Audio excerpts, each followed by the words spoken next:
آپ نے حضرت عمر سے فرمایا عمر تیرے زمانے میں ایک شخص آئے گا، اس کا نام ہوگا اویس،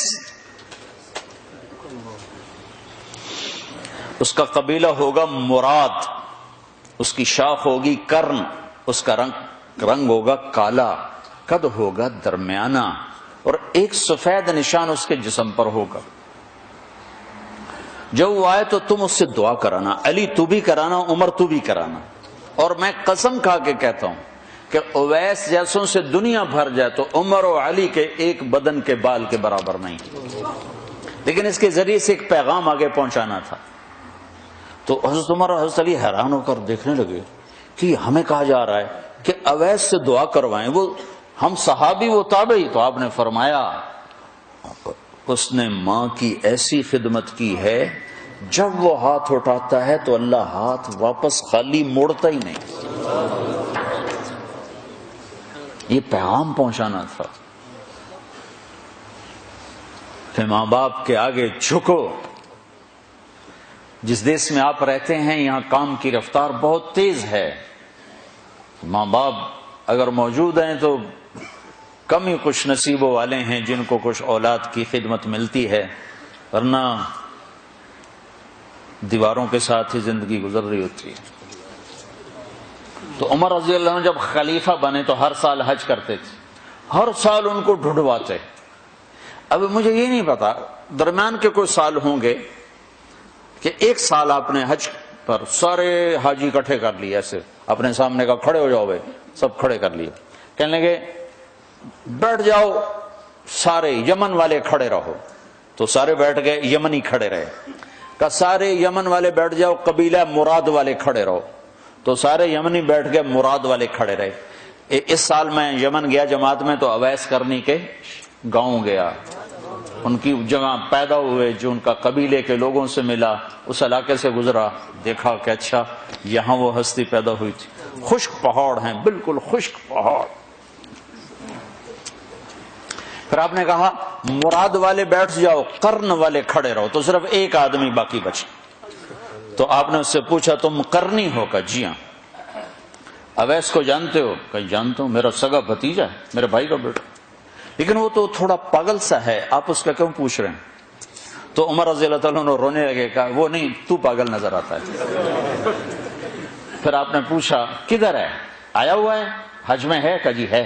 کدھر ہے؟ کہ جو اونٹ چرانے نکلا تھا عرفات کی طرف۔ تو حضرت عمر نے حضرت علی کو ساتھ لیا اور دوڑ لگائی اور پہنچے عرفات کی طرف، تو دیکھا تو ایک آدمی ایک کیکر کے درخت کے نیچے نفل پڑ رہا اور اونٹ اس کے چاروں طرف چل رہے ہیں۔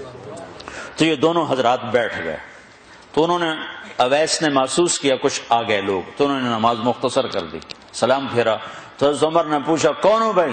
کہا جی مزدور ہوں۔ کہا تیرا نام کیا ہے؟ کہا جی اللہ کا بندہ۔ کہا بھائی ہم سارے کے بندے ہیں، میں پوچھ رہا ہوں جو نام تیری ماں نے تیرا رکھا وہ کیا ہے؟ تو وہ تو پہچانتا نہیں تھا کہ عمر کون ہے، علی کون ہے، وہ تو پہلی دفعہ حج پہ تھے۔ وہ کہنے لگا تم کون ہو میرا انٹرویو کرنے والے؟ انٹرویو تو میں اپنی طرف سے کہہ رہا ہوں۔ میں کہا تم کون ہو میرا پوچھنے والے؟ تو حضرت علی بولے یہ امیر المومنین ہیں عمر بن خطاب اور میں ہوں علی بن ابی طالب۔ پھر وہ ایسے ایک دم گھبرائے، دونوں کو سلام کیا، میں معذرت چاہتا ہوں میں نے پہچانا نہیں۔ تو عمر رضی اللہ تعالیٰ نے فرمایا ہاتھ اٹھا، ہاتھ اٹھا۔ برمنگم والوں کو پیغام پہنچے کہ ماں کی خدمت کیسے کی جاتی، کہ عمر جیسا ہاتھ اٹھوا رہا ہے، علی جیسا، علی جیسا۔ تو وہ کہنے لگے میں آپ کے لیے کیسے ہاتھ اٹھاؤں، میری اوقات ہے کہ میں آپ کے لیے دعا کروں؟ کہاں، ہمیں ہمارے نبی کا حکم تھا کہ اویس آئے تو اس سے دعا کروانی ہے، کہ جب وہ ہاتھ اٹھاتا ہے تو وہ ہاتھ خالی نہیں آتے۔ کس وجہ سے؟ تہجد، جہاد، تبلیغ، ذکر، تلاوت، تسبیح، حج، عمرے، نمازیں، روزے، ذکر، تلاوت۔ کس وجہ سے؟ نہیں، ان میں سے ایک وجہ بھی نہیں، ماں کی خدمت کی وجہ سے۔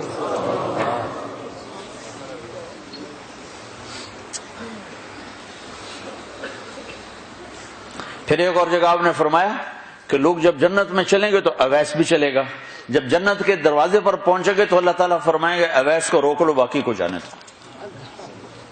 تو اویس گھبرا جائیں گے، کہیں گے یا اللہ مجھے کیوں روک لیا ہے؟ تو اللہ تعالیٰ فرمائیں گے ٹھہر جاؤ، جانے دو ان کو. ہاں بھائی اب یہ سامنے جہنم کے لوگ کھڑے ہوئے ہیں، تو شفاعت کر، تیری طفیل لاکھوں انسانوں کو جنت میں ڈالوں.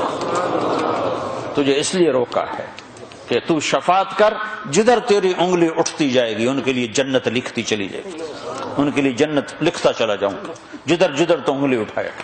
صرف پونڈ ہی سب کچھ نہیں، مائیں بھی بہت کچھ ہے. صرف پونڈ ہی سب کچھ نہیں ہے، باپ بہت کچھ ہے. وَقَضَىٰ رَبُّكَ أَلَّا تَعْبُدُوا إِلَّا إِيَّاهُ وَبِالْوَالِدَيْنِ إِحْسَانًا. پیاری ماں مجھ کو تیری دعا چاہیے، تیرے آنچل کی ٹھنڈی ہوا چاہیے، لوری گاہ گاہ کے مجھ کو سلاتی ہے تو، مسکرا کر سویرے جگاتی ہے تو، مجھ کو اس کے سوا اور کیا چاہیے. پیاری ماں مجھ کو تیری دعا چاہیے، تیرے ممتا کے سائے میں پھولو پھلو، تھام کر تیری انگلی میں بڑھتا چلوں، آسرا بس تیرے پیار کا چاہیے. پیاری ماں مجھ کو تیری دعا چاہیے، تیری خدمت سے دنیا میں عظمت میری، تیرے قدموں کے نیچے ہے جنت میری، عمر بھر سر پہ سایہ تیرا چاہیے. پیاری ماں مجھ کو تیری